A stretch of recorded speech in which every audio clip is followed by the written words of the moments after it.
Well, research shows that 23% of Americans identify as atheist or agnostic, and 1 in 5 Americans who were raised as Christians now claim no religious affiliation at all. In this current culture, Christians have lost the home field advantage, and we're becoming more and more marginalized. Take a look. As America has become more polarized politically, racially, and religiously, the church has been steadily losing its influence on society. But Pastor Erwin Lutzer believes there's still hope. In his book, The Church in Babylon, Pastor Lutzer shares an urgent but timely message of standing on the truth in an ever-deteriorating culture. Please welcome to the 700 Club, Erwin Lutzer. It's great to have you here. Great to be with you, Terry. Let me mention the title of your book, The Church in Babylon. What are the similarities between what we're facing as the church today and Babylon in, say, Daniel's time and Jews at that time? Well, you know, when I looked at the Old Testament, I could see that one of the best parallels is the Jews in Babylon, because they had to survive as a minority in the midst of a majority pagan culture.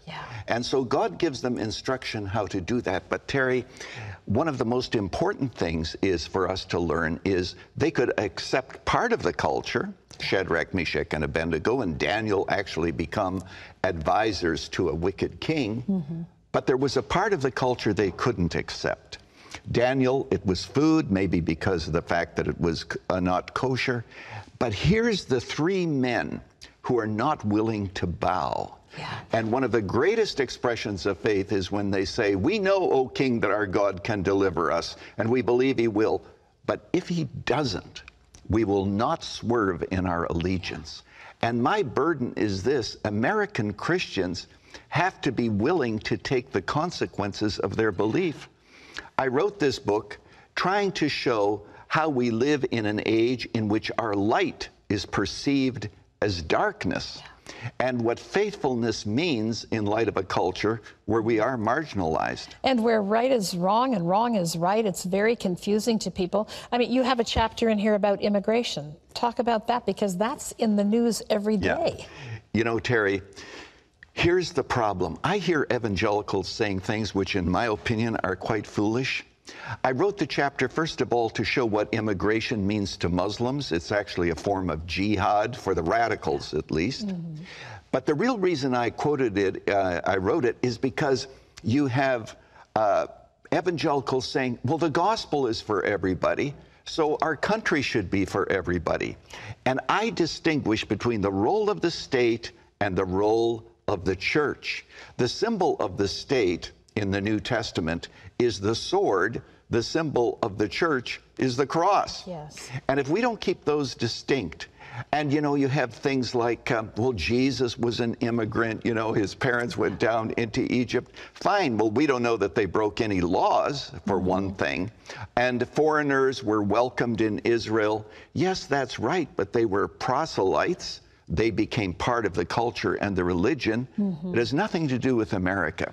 So I argue that there's nothing in the Bible to suggest that a nation does not have the right to determine who comes to live within them.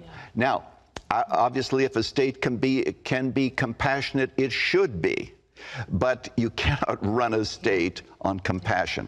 There needs to be some sense of order in everything that's done. And that's the role of the state, You know, another issue in our world today that I think is so confusing to believers because it's infiltrated our families is the whole sexuality, transgender issue. What does a parent say to a child who comes home and says, you know, I'm not female, I'm male, or I'm not straight, I'm gay? You know, that's the reason I wrote the chapter, is because a grandmother asked me that question when her 13-year-old asked the question. Let's be very precise, and I know I have to be quick here, that when a man whom I identify in the book is 53 years old and he identifies as a 6-year-old girl and plays with dolls, does he have a body problem or does he have a mind problem? I think he has a mind problem. And when a boy says, I'm actually a girl inside, he doesn't have a body problem. He has, indeed, a mind problem. So how do you handle it? Society says what you have to do is go through body mutilation to make sure that there's a harmony between who you are inside and who you are outside. That leads to depression, regret. It's a horrible pursuit that is never satisfying. The other possibility is to say that, I'm struggling with these issues, but I'm going to, instead of avoiding them, I'm going to lean into my pain. I'm going to grieve over my pain. But in the process of that grief and acceptance, there's wholeness and help, and then cleave to the words of Jesus. Come unto me, all ye who labor and are heavy laden, and I will give you rest. You talked about God giving instruction to the Jews in the time of Babylon.